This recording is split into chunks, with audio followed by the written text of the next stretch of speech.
নমস্কার বন্ধুরা, শর্মিলাস kitchen and মোড়ে আজকে কাসুন্দি পনিরের একটি রেসিপি নিয়ে এসেছি।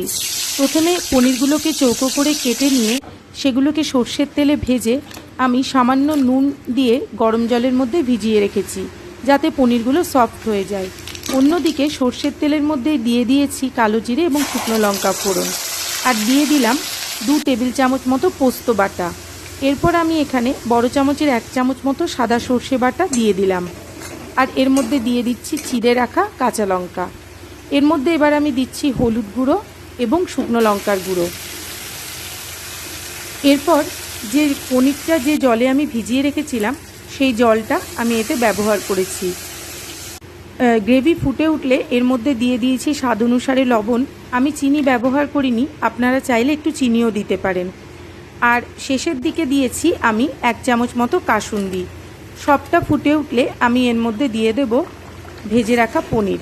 ব্যাস তৈরি হয়ে যাবে নিরামিষ দিনে কাসুন্দি পনির। বাড়িতে অবশ্যই ট্রাই করে দেখবেন, আশা করি ভালো লাগবে।